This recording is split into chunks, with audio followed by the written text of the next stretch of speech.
का अनुवादन करता है तो उसे इतनी प्राप्ति होती, उतनी सुख की प्राप्ति होती है जो तीन लोक में समाती नहीं है। फिर ज्ञान रूपी नेत्र द्वारा जो गुणों का आस्वादन है उससे जितनी सुख की प्राप्ति होगी उसकी तो हम कह ही नहीं सकते। लेकिन बात इसमें दो चीज़ जानने की योग्य है।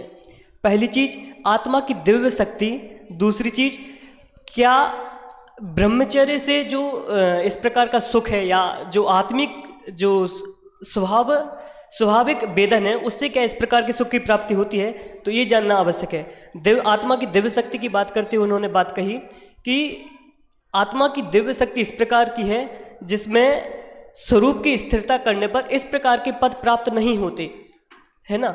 इस प्रकार देखिए रागादि हुए, भगवान की भक्ति पूजन हुई, यह भी बंध के कारण है, ये आत्मा की भक्ति से प्राप्त नहीं होते।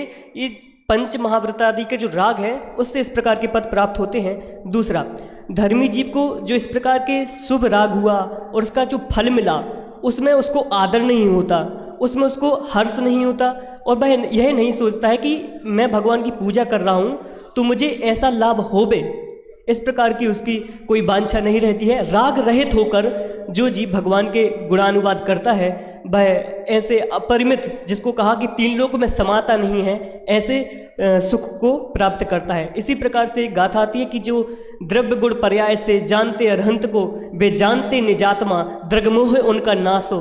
बात यहाँ भी वही होती है कि जो राग रहित होकर बीतरागी जिस प्रकार से देव भगवान का स्वरूप है वैसे ही अपने स्वरूप को अनुभव करता है, उसका मिथ्यात्व नष्ट होकर सम्यक्त की प्राप्ति होती ही होती है। इस प्रकार हमने गुरुदेव श्री के प्रवचन सुने। अभी जिनवाड़ी स्तुति और जिनवाड़ी स्तुति करके हमारे आदरणीय सोम भैया का व्याख्यान होगा, उसका सभी को लाभ मिलेगा। जिनवाड़ी स्तुति के लिए खड़े हो जाएं। निजिन साधवाद ने सट द्रव्य गुण पर आए और प्रमाणिका जड़ कर्म चेतन बंध का अरु कर्म के अवसान का कह कर स्वरूप यथार्थ जग का जो किया उपकार है उसके लिए जिन वाणी माँ को बंदना सतबार है, बंदना सतबार है।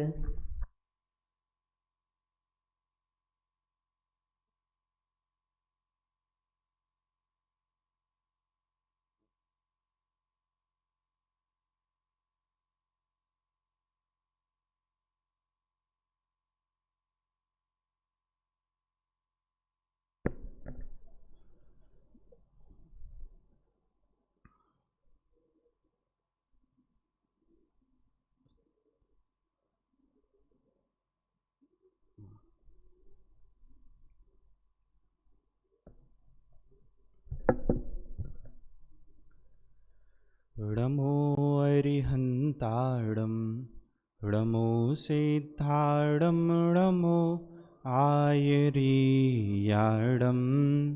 णमो वज्जायाडं णमो लोई सविसाहुडं नमः समय साराय स्वानुभूत्या चकासते चित्त स्वभावाय भावाय सर्वभावान्तरच्छिदे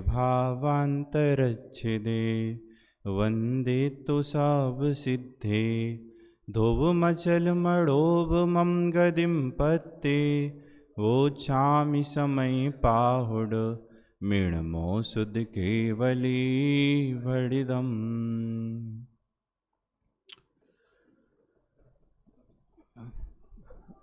हम इतने लोग हैं तो ऐसा कोई विषय लेते हैं जो हमारे ज्ञान में बना रहे भविष्य में भी। आज स्वतंत्रता दिवस है और वास्तव में ग्रंथादिराज समय सार में आचार्य कुंद भगवान ने, बल्कि समय सार में क्या संपूर्ण आगम में बिना स्वतंत्रता और स्वाधीनता की कोई बात ही नहीं है, क्योंकि जैन शासन की शुरुआत ही वस्तु व्यवस्था से होती है और वस्तु व्यवस्था भी ऐसी कि जो किसी और के अधीन नहीं है।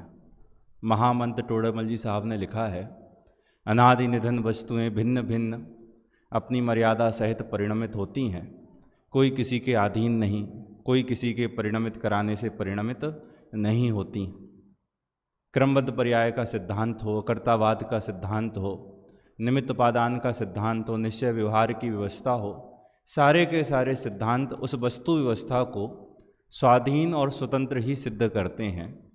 ये जैन दर्शन की स्वतंत्रता है, कण कण की स्वतंत्रता की बात है, प्राणी मात्र के भगवान बनने की बात है। ये पूरा का पूरा समय सार परमागम इसी स्वतंत्रता के लिए समर्पित है। इसकी पहली गाथा पर थोड़ी बहुत चर्चा करते हैं, कुछ एकाध अंश पर। अभी हमने मंगलाचरण में गाथा पढ़ी है, एक बार पुनः गाथा पढ़ते हैं, सबको याद भी है। वंदितो सब सिद्धे धुवमचल मणोब मम गदिम पत्ते वो छामी समय पाहुड़ मृणमो सुध केवली बड़िदम। उत्थानिका लिखी है अथ सूत्रावतारः। उत्थानिका क्या लिखी है? अथ सूत्रावतार। अब सूत्र का अवतार होता है। हमारे यहाँ भगवंतों का अवतार नहीं होता। हमारे यहाँ कोई ईश्वर, कोई परमात्मा, कोई शक्ति, कोई सर्वशक्तिमान, ऐसा कोई भगवान नहीं है जो पहले से होवे और यहाँ धर्म की स्थापना के लिए पैदा होता होवे, किसी को दंड देने के लिए पैदा होता होवे, किसी की रक्षा करने के लिए पैदा होता होवे। ऐसी व्यवस्था हमारे शासन में तो नहीं है। लेकिन यहाँ ये कह रहे हैं अब सूत्र का अवतार होता है। भगवान कुंदकुंद आचार्य देव जिन सूत्रों की रचना इस शास्त्र में कर रहे हैं, जिन सूत्रों को इस शास्त्र में लिपिबद्ध कर रहे हैं, उसके लिए वो ये नहीं कह रहे, अमृत चंद्राचार्य देव टीका करता, वो ये नहीं कह रहे कि इसके कर्ता कुंदकुंद भगवान होंगे, इसके कर्ता आचार्य अमृतचंद्र होंगे अथवा कोई अन्य होंगे। बोले नहीं, अब सूत्रों का अवतार हो रहा है। अवतार होने का मतलब ये है कि ये पहले से है। अवतार किस चीज का होता है? अवतार उस वस्तु का होता है कि जो पहले से हो। तो ये जो सूत्र समयसार परमागम में आ रहे हैं, ये सूत्र पहले से हैं। ये परंपरा से कुंदकुंद भगवान तक पहुंचे हैं। उस परंपरा में वह उन सूत्रों को लिपिबद्ध कर रहे हैं। मतलब ये बात वो शाश्वत सत्य है, वो परम सत्य है जो कि भगवान महावीर ने और उनके पहले भगवान आदिनाथ ने और उनके पहले जितने भी तीर्थंकर परमात्मा हुए हैं, जितने सिद्ध परमात्मा अपने सर्वज्ञत्व में, अपने केवल ज्ञान में जिस वस्तु स्वरूप को जैसा जानते हैं, उस वस्तु स्वरूप का वैसा प्रतिपादन करने वाले सूत्र परंपरा से जो कुंदकुंद भगवान तक पहुंचे हैं, उन सूत्रों को रख रहे हैं। इन सूत्रों की नवीन रचना नहीं हुई। अथ सूत्रावतार, अब सूत्रों का अवतार होता है। गाथा में मंगलाचरण है। मंगलाचरण में अपने इष्ट परमात्मा को नमस्कार किया, ग्रंथ करने की प्रतिज्ञा की। देखो क्या इष्टों को नमस्कार किया, वंदितु सब सिद्धे। अब मैं सिद्धों को नमस्कार करता हूं। वंदितु सब सिद्धे, सब सिद्धों को वंदन है। कैसे हैं वो सिद्ध परमात्मा? ध्रुव मचल मणोब मम गदिम पत्ते। ध्रुव अचल और अनुपम गति को प्राप्त है। पूरा अर्थ करो तो ध्रुव अचल अनुपम गति को प्राप्त सर्व सिद्धों को मैं नमस्कार करता हूं, सर्व सिद्धों को मैं वंदन करता हूं। उसके बाद वो छामी समय पाहुड़, कहूंगा किसको? समय पाहुड़ को कहूंगा। इणमो अहो, क्या कह रहे हैं? मैं सर्व सिद्धों को नमस्कार करके इस समय पाहुड़ को कहूंगा इणमो अहो। ये अहो कहां से बीच में आ गया? चलते चलते वाक्य में आचार्य कहते हैं अहो। अहो कह के समझ लो कि कुंदकुंद भगवान जिन सूत्रों की रचना, जिन सूत्रों को इस परमागम में रखने वाले हैं, वो कैसे अद्भुत होंगे, उसका स्वाद उनको वहां आ गया हो। कभी कभी हम कोई बात कहने वाले हों तो जैसे वो बात हमारे दिमाग में आती है तो चेहरे पर प्रसन्नता आ जाती है, शब्दों में वो बात व्यक्त हो जाती है, हमारे शब्द इस बात के प्रतीक हो जाते हैं कि हम कुछ अद्भुत बात कहने वाले हैं। वो जिन सूत्रों को यहाँ लिपिबद्ध करने वाले हैं, उन सूत्रों को लिखने के पहले जो कल्पना उनके दिमाग में आई है, उस कल्पना के लिए वो प्रसन्न होकर कहते हैं इणमो अहो। क्या? शुद्ध केवली भड़िदम, श्रुत केवलियों के द्वारा कहा हुआ कहूंगा। क्या कहने वाले हैं? मैं समय पाहुड़ कहूंगा। कैसा कहूँगा? जो श्रुत केवलियों ने कहा है मैं उसको कहूँगा, अपनी ओर से कुछ नहीं कहूँगा, मैं कहा हुआ कहूँगा, मैं नया कहने वाला नहीं हूँ। दो काम किए मंगलाचरण में आचार्य कुंदकुंद भगवान ने। पहला काम तो ये किया कि अपने इष्ट को, अपने आराध्य को, अपने परमात्मा को, अपने आदर्श को उन्होंने नमस्कार किया। और दूसरा, ग्रंथ करने की प्रतिज्ञा की कि मैं इस समय पाहुड़ नामक महान शास्त्र को यहाँ कहूँगा, जो कि श्रुत केवलियों के द्वारा कहा हुआ है। एक एक शब्द की बहुत व्याख्या की जा सकती है। मैं मन बनाकर जो बैठा हूँ, मैं सिर्फ एक पंक्ति की व्याख्या, वंदितु सब सिद्धे, इसकी चर्चा आपके साथ करने वाला हूँ। और वो भी अपनी ओर से नहीं, उस पंक्ति की व्याख्या जो आचार्य अमृतचंद्र भगवान ने लिखी है कि आचार्य अमृतचंद्र देव क्या अर्थ करते हैं बंदितु सब सिद्धे का। मात्र इसका सिद्ध कैसे हैं? ध्रुवचल अनुपम गति को प्राप्त हैं। समय पाहुड़ क्या है? ओ समय पाहुड़ श्रुत द्वारा कैसा कहा गया है, केवलियों द्वारा कैसा कहा गया है, श्रुत केवली के द्वारा कैसा कहा गया है, वो चर्चा अभी नहीं। ये और पॉइंट है उस चर्चा को करने के। लेकिन बंदितु सब सिद्धे, इसकी व्याख्या जो आचार्य कुंदकुंद भगवान के इस ग्रंथ पर आचार्य अमृतचंद्र भगवान ने की है, वो अपने आप में बड़ी अद्भुत है। और अद्भुत मात्र नहीं है, पूरे समय सार की आधारशिला है। क्या कह रहा हूं भाई साहब? कि संपूर्ण समय सार की आधारशिला वो आदि से भी आदि पंक्ति है। क्या? वंदितु सब सिद्धे। ऐसी कौन सी बड़ी बात हो गई? हम सर्व सिद्धों को नमस्कार करते हैं, वो तो रोज करते हैं। णमो अरिहंताणम णमो सिद्धाणम, सभी सिद्धों को, लोक के सर्व सिद्धों को हमारा नमस्कार हो, ये तो रोज करते हैं। यहां कौन सी बड़ी बात हो गई? वो आचार्य कुंदकुंद भगवान का मर्म अमृतचंद्राचार्य देव ने जो खोला है, वो टीका से पढ़ते हैं। दो तीन जगह ऐसी हैं जहां पर ध्यान आकर्षण करने की जरूरत है। देखिए, एक बार इसका पद्यानुवाद पढ़ते हैं, बड़ा सुंदर पद्यानुवाद है। ध्रुव अचल अरु अनुपम गति, पाए हुए सब सिद्धि को, मैं बंदे श्रुत के भली कथित कहूँ, समय प्रावृत्ति को अहो। अब टीका पढ़ता हूं।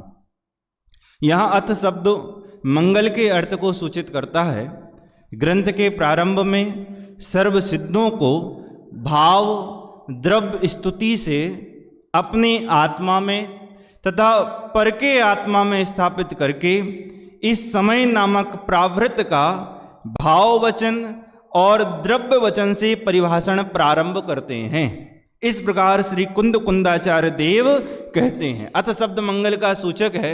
ये बात ना करके आगे जो बात लिखी है वो क्या लिखी है, फिर से देखना। ग्रंथ के प्रारंभ में सर्व सिद्धों को, कितने सिद्ध परमात्मा? सर्व सिद्ध। सर्व सिद्ध मतलब त्रिकाल के सभी सिद्ध परमात्माओं को। त्रिकाल के कितने होंगे? ये अनंत अनंत सिद्ध परमात्मा, उन सबको कैसे नमस्कार करता हूं? कि भाव द्रव्य स्तुति से। कौन सी स्तुति कह रहे हैं? भाव और द्रव्य स्तुति। तो भाव और द्रव्य स्तुति क्या होती है?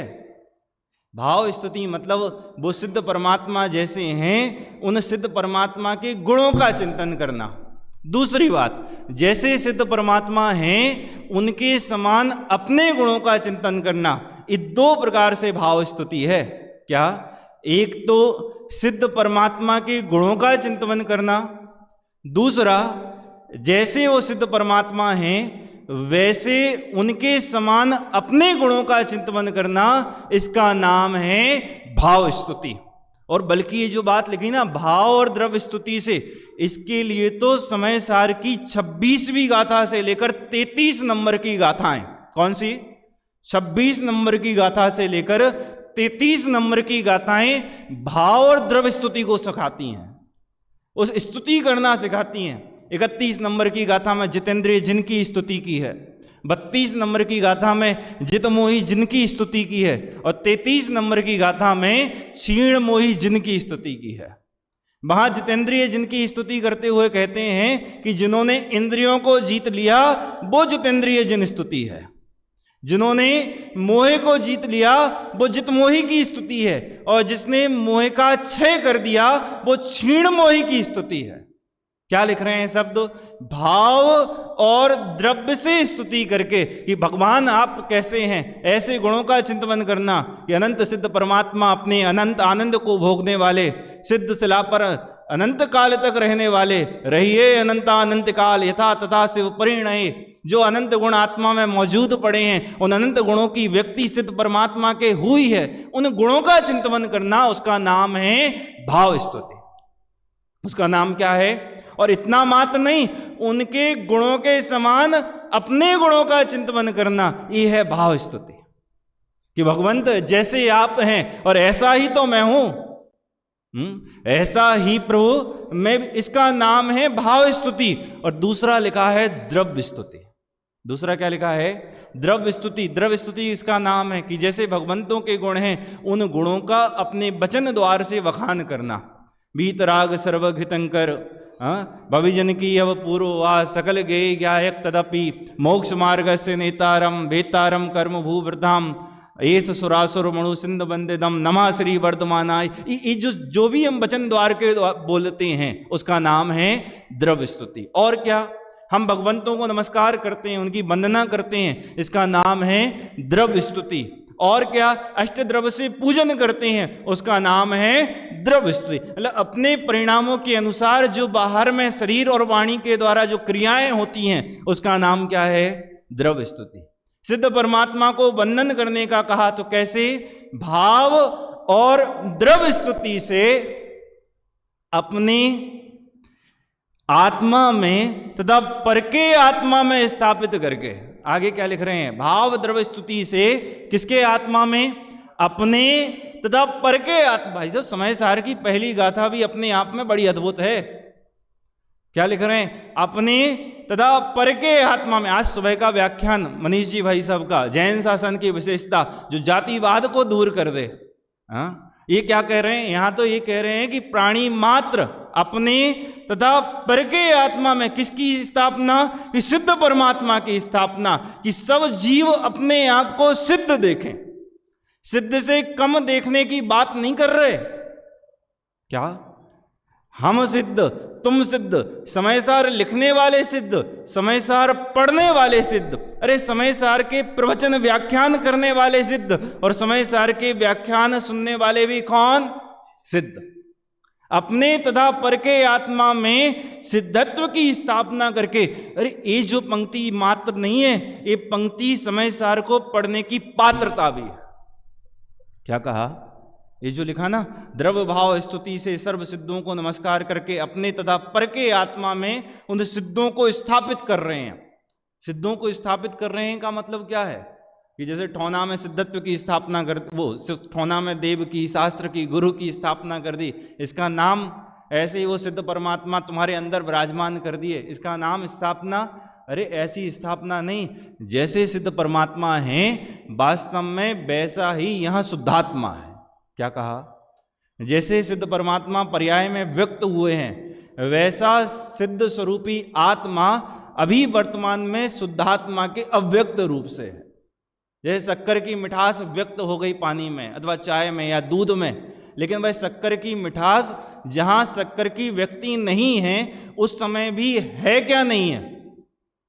हाँ, शक्कर की जो मिठास है वह शक्कर की मिठास हमने पी ली या पानी में मिला दी, कहीं पे व्यक्त कर दी, लेकिन जहां वह शक्कर की मिठास व्यक्त नहीं हुई वहां पर शक्कर की मिठास है क्या? नहीं, ये वहां भी है। सिद्ध परमात्मा के, शुद्धात्मा के अनंत गुण व्यक्त हो गए हैं। जैसे सिद्धों के अनंत गुण वहां व्यक्ति रूप से हैं, वैसे अनंत गुण यहां सर्व जीवात्मा के, सर्व शुद्धात्मा के, अरे प्राणी मात्र के अव्यक्त रूप से हैं। वो कहते हैं कि जैसे सिद्धों के अनंत गुण हैं, ऐसे ही अनंत गुणों का आधारी यह शुद्धात्मा वर्तमान में है। इसका नाम है सिद्धत्व की स्थापना करना। इसका नाम क्या है? सिद्धत्व की अपने को सिद्धों से कम मत देखना। ये शर्त है, ये पात्रता है समय सार को पढ़ने की।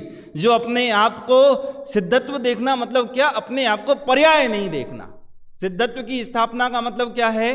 कि अपने आप को वर्तमान पर्याय मात्र मत देखना। सिद्धत्व की स्थापना का मतलब यह है कि अपने गुण सिद्धों से कमती मत देखना। सिद्धत्व की स्थापना का मतलब ये है कि अपने आप को पामर मत देखना, अपने आप को जयोपम ज्ञानी मत देखना, अपने आप को रागी द्वेषी क्रोधी मत देखना। इससे कम शर्त पर यदि समयसार पढ़ोगे तो समयसार समझ में आने वाला नहीं है। यदि कोई प्रश्न ही पूछे कि समयसार को कैसे पढ़ना, मतलब यदि आपको समयसार पढ़ना हो, समयसार समझना हो, समयसार सीखना हो, तो एक पंक्ति गांठ बांध ले कि समयसार कैसे पढ़ना। इस समयसार को पढ़ने की दृष्टि समयसार की ही है। यदि समयसार को पढ़ने की दृष्टि षटखंडागम में खोजोगे तो नहीं पढ़ पाओगे। तत्वार्थ सूत्र से की दृष्टि से पढ़ना सीखोगे तो नहीं पढ़ पाओगे। कसाय पाहोड़ की दृष्टि से पढ़ना सोचोगे, प्रवचन सार की दृष्टि से, पंचास्तिकाय की दृष्टि से, अन्य अन्य आगम ग्रंथों की दृष्टि से यदि समयसार पढ़ने की इच्छा रखते हो, चाहे रखते हो, तो समयसार नहीं पढ़ पा। क्या कह रहे हैं कुंद आचार्य अमृतचंद्र देव? हम अपने आत्मा में तथा पर के आत्मा में किसकी स्थापना करते हैं? सिद्धत्व की स्थापना करते हैं। यहां पर पढ़ने वाले भी सिद्ध हैं, सुनाने वाले भी सिद्ध हैं, समझने वाले भी सिद्ध हैं, समझाने वाले भी सिद्ध हैं। यदि इस नजरिए से समयसार पढ़ने को तैयार हो तो पढ़ो। सिद्ध परमात्मा को नमस्कार करने का मतलब यह है कि अपने को सिद्ध देखना। संक्षिप्त में यदि कहना हो तो सिद्धों के वंदेतु सर्व सिद्धे, सर्व सिद्ध परमात्मा को वंदन करते हैं। तो सर्व सिद्धों को वंदन करने का मतलब क्या है? कि अपने आप को सिद्ध देखना। वंदन मतलब होता क्या है? वंदन मतलब स्तुति, वंदना मतलब अर्चना, वंदना मतलब पूजन, वंदना मतलब प्रशंसा। पूजा का अर्थ क्या है? कि प्रशंसा करना। पूजा का अर्थ क्या है? अर्चना करना।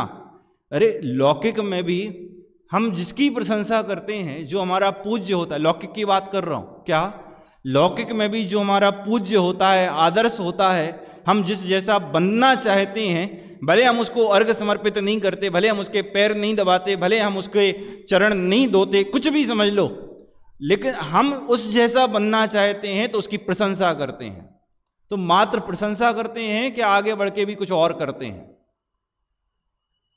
तुम्हारा कोई लक्ष्य होगा जीवन का, मान लो आपको सीए बनना है, डॉक्टर बनना है, इंजीनियर बनना है, तो एक लक्ष्य नक्की है ना। किसी को क्रिकेटर बनना, क्रिकेटर का उदाहरण जल्दी फिट हो जाता है, या पहले अभिनेताओं के हो जाते थे। मान लो किसी को क्रिकेटर बनना है, तो उसका पूज्य कौन है? उसका पूज्य कौन है? उसका आदर्श पुरुष कौन है? उसका इष्ट आराध्य कौन है? कि उसका इष्ट आराध्य कोई उस फील्ड का जो भी सबसे अच्छा बेस्ट खिलाड़ी होगा, मान लो विराट कोहली है, वो सबसे बेस्ट है, वो उसका पूज्य है। वो उसका क्या है? ये पूज्य है। फिर क्या करेगा? फिर क्या करेगा? बस पूज्य है इतना। फिर उसकी अर्चना करेगा। कैसे अर्चना करेगा? उसकी प्रशंसा करेगा, उसके बारे में अच्छी बातें कहेगा, उसके पथ का अनुसरण करेगा। मात्र बातें नहीं करेगा, और क्या करेगा? कि जैसे वो खेलता है, जैसे वो खाता है, जैसे वो चलता है, वो जैसे बैठता है, वो जैसे उठता है, वह विराट के सारे गुण यहां अपने आप में देखता है। जो भी आदर्श पूज्य होता है, हम आदर्श पूज्य के गुण उसमें नहीं देखते, वैसे सारे के सारे गुण किसमें देखते हैं? अपने में देखते हैं। अरे उसकी कॉपी करते हैं। क्या खाता है वैसा खाना शुरू कर दोगे, क्या पीता है वैसा पीना शुरू कर दोगे, कब उठता है, कैसी बात करता है, कैसे चलता है, अरे कैसे कपड़े पहनता है, कैसे बाल रखता है, पूरा का पूरा हम उसको फॉलो करते हैं। इसका नाम है अर्चना। और इतनी मात्र नहीं, आप उस जैसे बन जाओ तब मानेंगी कि तुम्हारी अर्चना सच्ची है, नहीं तो तुम कुछ भी उस जैसा कर लो, हम मानने को तैयार नहीं है। यहां हम सिद्धों को वंदन करते हैं, तो सिद्धों के वंदन करने का मतलब यह है कि अपने आप को सिद्ध देखना। इसका नाम है सिद्धों को वंदन करना। बात समझ में आती है? अपने आप को क्या देखना? सिद्ध देखना। इसका नाम है सिद्धों की वंदना करना। मैं फिर से पंक्तियां पढ़ता हूं, देखो क्या लिखी हैं। ग्रंथ के प्रारंभ में सर्व सिद्धों को भाव द्रव स्तुति से अपने आत्मा में तथा पर के आत्मा में स्थापित करके इस समय नामक प्रावृत का भाव वचन और द्रव्य वचन से परिभाषण प्रारंभ करते हैं। देखिए, वंदना संबंधी चर्चा मुझे करनी है। एक बानगी आचार्य अमृतचंद्र भगवान की ये थी। दूसरी देखो, इस प्रकार श्री कुंदकुंदाचार्य देव कहते हैं, आगे देखना, वे सिद्ध भगवान सिद्धत्व के कारण साध्य जो अपनी आत्मा, वे सिद्ध भगवान सिद्धत्व के कारण साध्य जो आत्मा उसके प्रतिछंद के स्थान पर है। क्या लिखा? वे जो सिद्ध परमात्मा सिद्धालय में विराजमान हैं वह किसके प्रतिछंद के स्थान पर हैं? कि सिद्धत्व के कारण साध्य जो आत्मा, वो सिद्ध परमात्मा सिद्धत्व की कारण नहीं है। क्या? सिद्धत्व की कारण, सिद्ध अवस्था की कारण, हमारे सिद्ध पने की कारण, अरे हमारे मोक्ष पने की कारण वो सिद्ध परमात्मा की आत्मा नहीं है। कौन है? कि सिद्धत्व की कारण साध्य जो आत्मा, मतलब मेरी आत्मा। कौन सी आत्मा? साध्य जो आत्मा, मतलब मेरी आत्मा उसके प्रतिछंद के स्थान पर है। मतलब वो सिद्ध परमात्मा मेरे प्रतिछंद के स्थान पर है। प्रतिछंद के स्थान का मतलब ये है कि वह मेरे प्रतिबिंब है। ऐसे समझो, कभी किसी पहाड़ी इलाके में जाओ तो हम यहां से अपना नाम बोलते हैं। हम यहां से अपना नाम बोले, मानो मैंने चिल्लाया शुभम, वहां से क्या आवाज आती है लौट के? वहां से क्या आवाज आती है लौट के? शुभम शुभम शुभम, ये आवाज सुनाई देती है। इसका नाम है प्रतिछंद। यहां से हम बोलते हैं सिद्ध, और वहां से सिद्ध कहते हैं तू सिद्ध, तू सिद्ध, तू सिद्ध। हम दर्पण के आगे जाकर खड़े हो जाते हैं और दर्पण में किसको देखते हैं? कि अपने आप को देखते हैं। ऐसे ही सिद्ध परमात्मा के सामने जाकर खड़े हो जाओ तो आपको कौन दिखता है? दर्पण के सामने जाकर खड़े हो जाओ तो क्या दिखता है? कि दर्पण नहीं दिखता, दर्पण के सामने हमें हम दिखते हैं। ऐसे ही सिद्ध परमात्मा के सामने जाकर खड़े हो जाओ तो सिद्ध नहीं दिखते, वो हमारा प्रतिबिंब है। किसका प्रतिबिंब है? वो सिद्ध में सिद्ध नहीं देखना। क्या देखना? अपने आप को देखना। इसका मतलब है प्रतिबिंब। वो सिद्ध परमात्मा मेरे प्रतिबिंब के स्थान पर है। किसके प्रतिबिंब के स्थान? हमारे प्रतिबिंब कैसे हो सकते हैं? वो स्वच्छ निर्मल अनंत गुणों के धनपति, अधिपति और सर्वोत्कृष्ट उच्च पद को प्राप्त वो सिद्ध परमात्मा, और मैं काला गोरा स्त्री पुरुष, तरह तरह के नौकरों वाला, कर्मों वाला, भाव कर्म वाला, असंख्यात प्रकार के विकारी परिणामों वाला, असंख्यात प्रकार के कर्मों वाला, कर्म की उदय वाला, और क्या पता कब कहां कैसे मोक्ष होगा। अरे भव्य जाने, भव्य होने का नक्की नहीं है, तो हमें हमारे में सिद्ध कैसे दिखेंगे? हम सिद्धों को देखेंगे तो सिद्धों में मैं कैसे दिखूंगा? आश्चर्य नहीं है? बोलो। हाँ, कुछ तो समानता होनी चाहिए ना सिद्धों में और हमारे में। हमने तो वस्तु के संबंध में 3 बातें पढ़ी हैं। वस्तु द्रव्य गुण पर्यायात्मक होती है। वस्तु कैसी होती है? तत्वार सूत्र का सूत्र है गुण पर्यायवत द्रव्यम। द्रव्य कैसा है? कि गुण पर्याय वाला है। तो हमारा गुण, हमारी पर्याय, हमारा द्रव्य वो सिद्धों जैसा हो तो माने। क्या कहा? हमारा द्रव्य, हमारा गुण, हमारा पर्याय सिद्धों जैसा हो तो हम माने कि सिद्ध परमात्मा मेरे प्रतिबिंब है। किसके प्रतिबिंब हैं? कि मेरे आत्मा के प्रतिबिंब हैं सिद्ध परमात्मा। ये कुछ समानताएं तो होनी चाहिए, हैं क्या? नहीं है।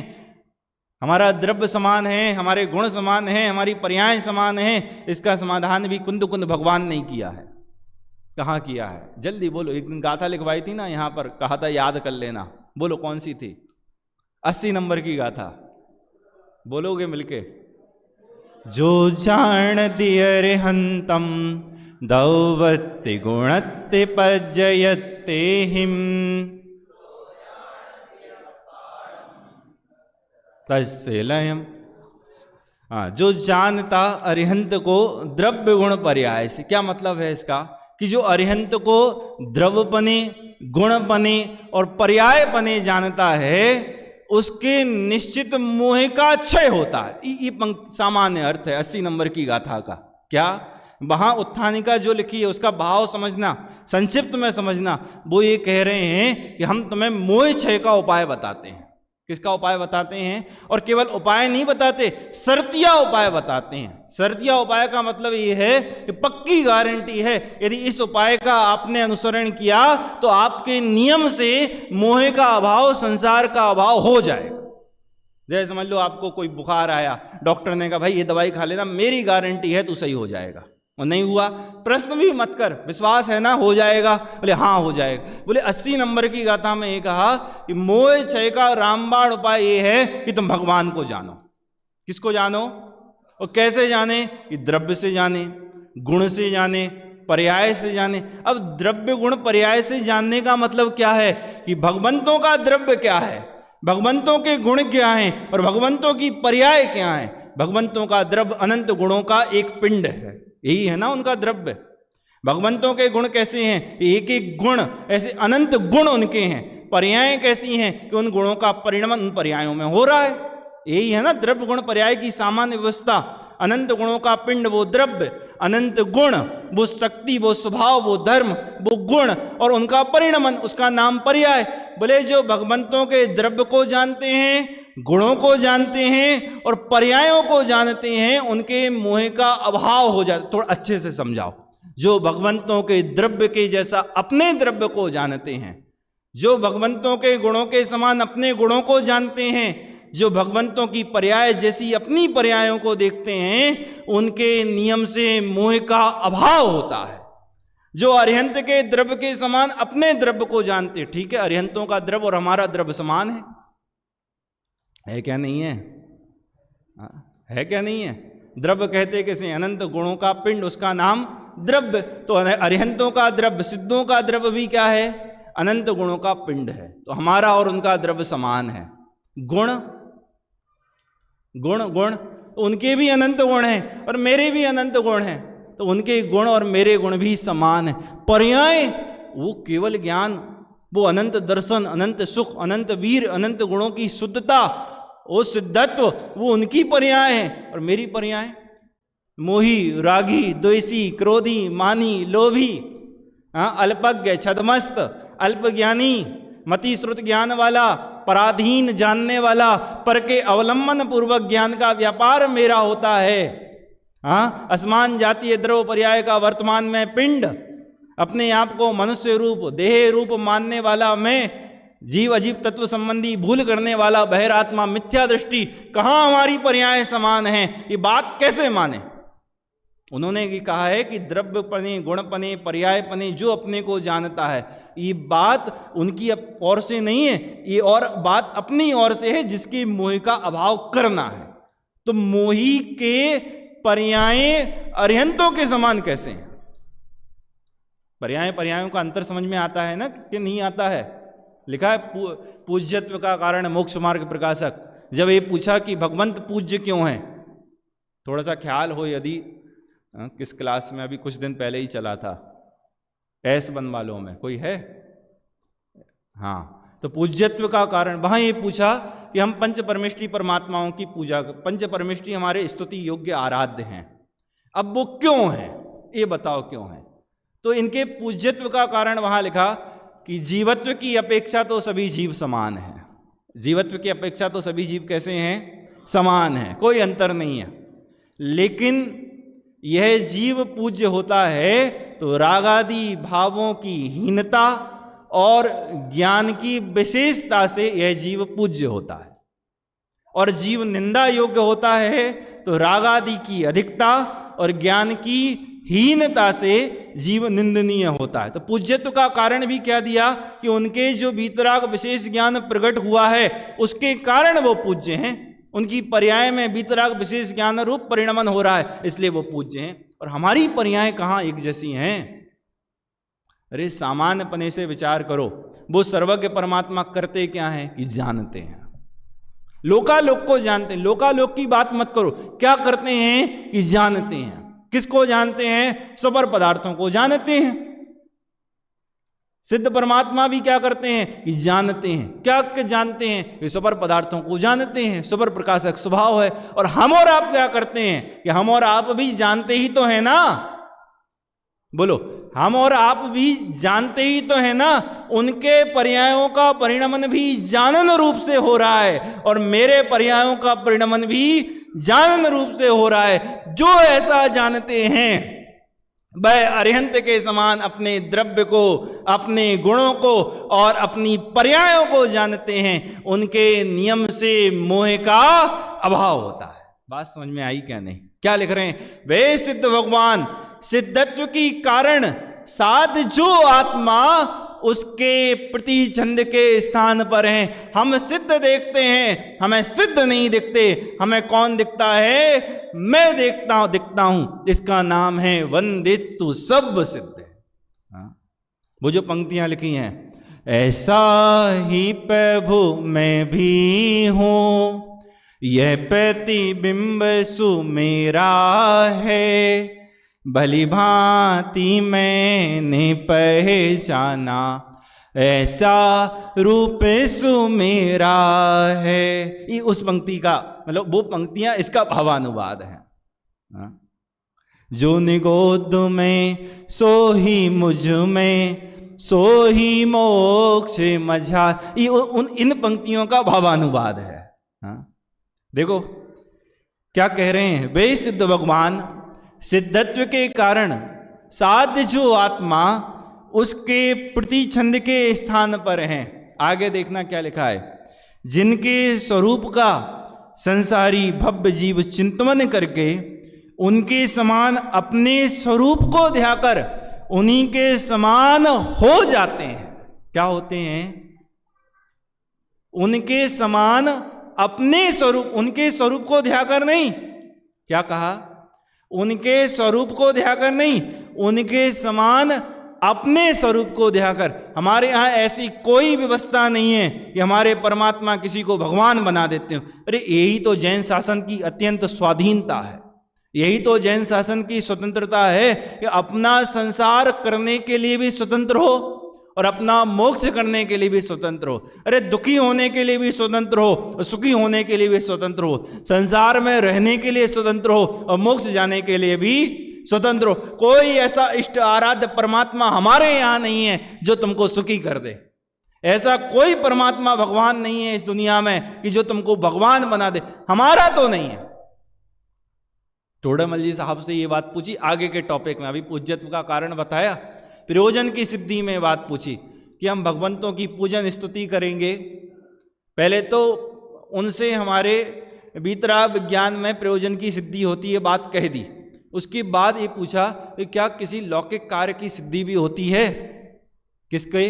भगवंतों की पूजन से, विधान से, भक्ति से, स्तुति से, स्वाध्याय से, सठ आवश्यक से, सब प्रकार के शुभ परिणाम जो कि भगवंतों के आश्रय से होते हैं, उससे क्या हमारे लौकिक कार्य की सिद्धि होती है? बोले हाँ होती है, हाँ होती है। लेकिन भगवान करते हैं ऐसा नहीं है। वह तुम्हारे मंद कसाय रूप परिणाम हुए, उन मंद कसाय रूप परिणाम से पुण्य कर्म प्रकृतियां बनती हैं और उन पुण्य कर्म के उदय में बाहर की लौकिकताएं आती हैं। लेकिन भगवान कुछ ऐसा करते होवे, ऐसा मानना ये मिथ्यात्व का बड़ा पाप है। क्या? भगवान तुम्हारे किसी प्रयोजन को साध देते होवे, ये मिथ्यात्व का बड़ा पाप है। लौकिक कार्य साधते हैं, भगवान साधते हैं ऐसा नहीं। वो तुम्हारे शुभाशुभ परिणाम के अधीन है, वो भगवान के अधीन नहीं है। हमारे यहाँ ऐसा कोई। और एक पंक्ति जो जोरदार लिखी, जो लौकिक प्रयोजन से भगवान की पूजन अर्चना करते हैं वह उल्टा पाप का बंद करते हैं। क्या लिखा? जो लौकिक प्रयोजन से भगवंतों की पूजन अर्चना स्तुति करते हैं वह उल्टा पाप का बंद करते हैं। मतलब उनके नियम से बुरा होगा। क्यों? लौकिक प्रयोजन से पूजन करने का मतलब यह है जो भगवंतों को पंचेंद्रिय विषय भोगों की पूर्ति के लिए पूजते हैं, और जो विषय भोगों की पूर्ति के लिए पूजते हैं मतलब वह विषयासक्त है, और विषयासक्ति से की जाने वाली पूजन अर्चना का परिणाम पाप परिणाम है। क्या पुण्य परिणाम है? ये पाप परिणाम है। और पाप परिणाम से क्या होगा? ये कर्म का बंध होगा और दुर्गति होगी। तो लौकिक कामनाओं से भगवंतों की पूजन अर्चना करना ये स्वयं का बुरा करने जैसा है। समझ में आए? भगवान तो बुरा भी नहीं करते और अच्छा भी नहीं करते। अच्छा तुम्हारे स्वयं के शुभाशुभ परिणाम से होता है। और सुनो, इन शुभाशुभ परिणाम को तो छोड़ो, यहां ये कह रहे हैं कि भगवान की अर्चना, पूजा, स्तुति, आराधना एकमात्र उद्देश्य, एकमात्र लक्ष्य क्या होना चाहिए? भगवान बनना। क्या होना चाहिए? भगवान बनना। आधा घंटे का टाइम था ना, आए नहीं भाई साहब, चले गए। तो फिर 5 मिनट में पूरा करना है। देखो क्या कह रहे हैं, जिनके स्वरूप का संसारी भव्य जीव चिंतन करके उनके समान अपने स्वरूप को ध्याकर उन्हीं के समान हो जाते हैं। कैसे हो जाते हैं? जैसे भगवान हैं वैसा स्वयं हो जाना, इसका नाम है सिद्ध परमात्मा की उपासना। दो बातें आ गई हैं। पहली बात, सिद्धों को वंदना करने का मतलब क्या है? अपने आप को सिद्ध देखना। दूसरा क्रम क्या है? स्वयं सिद्ध हो जाना। किस पंक्ति का अर्थ लिखा है अमृत चंद्राचार्य देव ने? किस शब्द का, किन आदि से भी कम पंक्तियां, क्या? वंदितो सब सिद्धे, सब सिद्धों को वंदना, उसकी ये व्याख्या चल रही है। इतनी मात्र पंक्ति की व्याख्या चल रही है। आप समय सार के आचार्य अमृत चंद्र भगवान की टीका पढ़ेंगे तो आपको सारे प्रकरण लगभग ऐसे ही मिलने वाले हैं कि जो बात कुंदकुंद भगवान ने कही है, जो बात कुंदकुंद आचार्य देव ने लिखी है, अमृत चंद्राचार्य देव उसकी एक एक पंक्ति की, एक एक शब्द की व्याख्या करते हुए देखेंगे। अभी देखो क्या कह रहे हैं, दो बातें कह दी बंदित्तु सब सिद्धे के संबंध में। पहली बात क्या?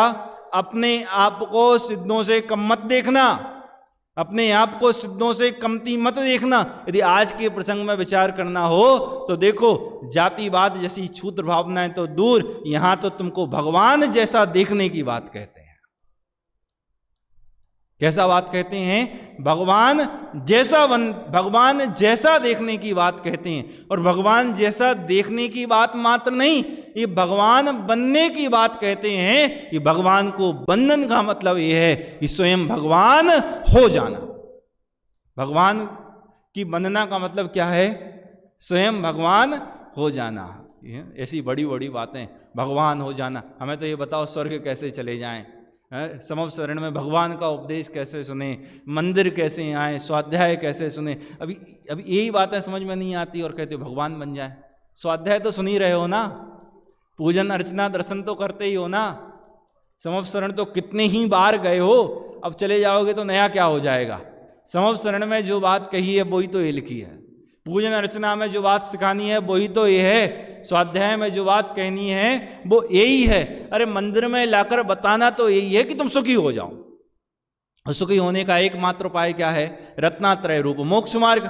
और मोक्ष मार्ग का साध्य अवस्था कौन सी है? कि भगवान बन जाना। तो भगवान बनने का ही तो मार्ग है। क्या कह रहे हैं देखो, दूसरी बात क्या कह रहे हैं? स्वयं भगवान हो जाना, मतलब भगवान से कमती बात है ही नहीं। चलते चलते प्रवचन में गुरुदेव ने एक दिन कहा जीणी बात, चलते प्रवचन में जीणी बात से मतलब क्या? सूक्ष्म बात है। तो ये बात प्रकरण कोई चल रहा होगा, लेकिन फिर पता है क्या बोलते हैं? पर बात तो अहमद से, मतलब क्या? बात तो यही है, पते की बात तो और क्या सुनाएं? भले सूक्ष्म होवे, भले कठिन होवे, लेकिन सुखी होने का एकमात्र उपाय, एकमात्र साधन और एकमात्र साध्य क्या है? स्वयं अपने को भगवान देखना और भगवान देखते देखते स्वयं पर्याय में भगवान हो जाना। क्या लिख रहे हैं? उनके स्वरूप का, जिनके स्वरूप का संसारी भव्य जीव चिंतन करके, उनके स्वरूप का चिंतन करके उनके समान अपने स्वरूप को ध्याकर उन्हीं के समान हो जाते हैं और चारों गतियों से विलक्षण पंचम गति मोक्ष को प्राप्त करते हैं। किसको प्राप्त करते हैं? चारों गतियों से विलक्षण, मतलब चारों गतियों की कोई समानता नहीं है उस मोक्ष में।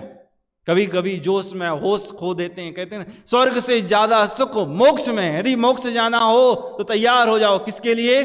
स्वर्ग से अनंत गुना सुख कहाँ है? मोक्ष। अरे मोक्ष तत्व संबंधी भूल है। क्यों मोक्ष तत्व संबंधी भूल है? स्वर्ग में कौन सा सुख? पहले बात, स्वर्ग में सुख है क्या? नहीं है।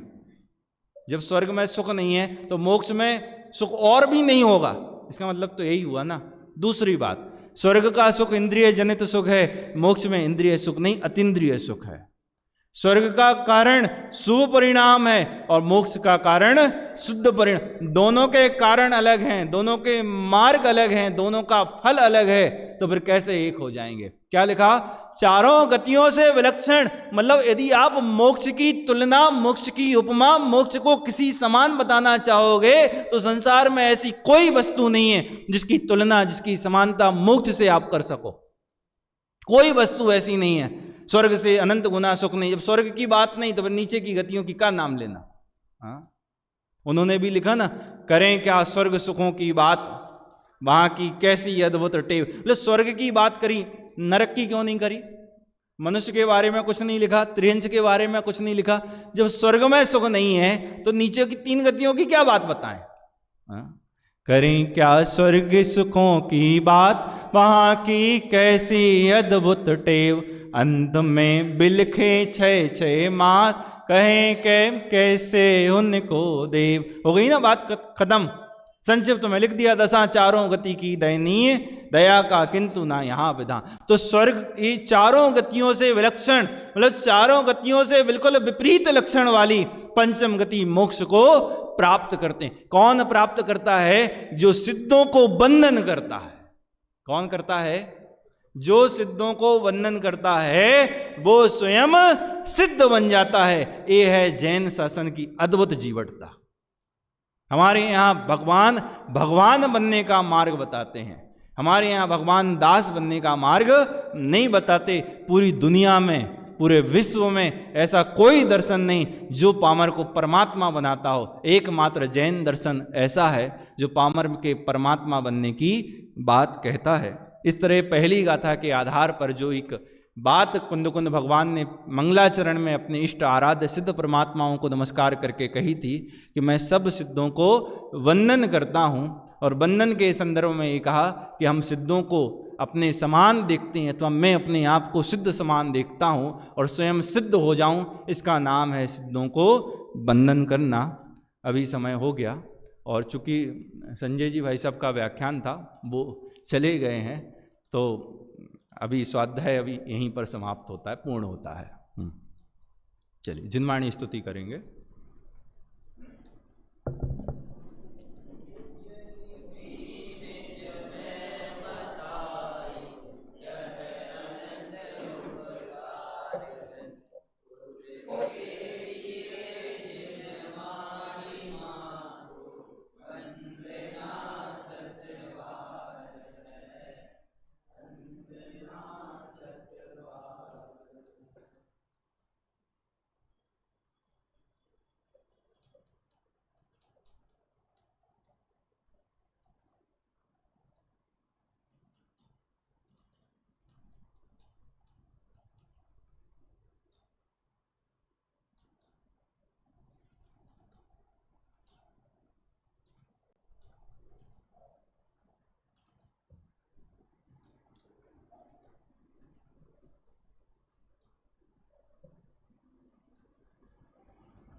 Tapate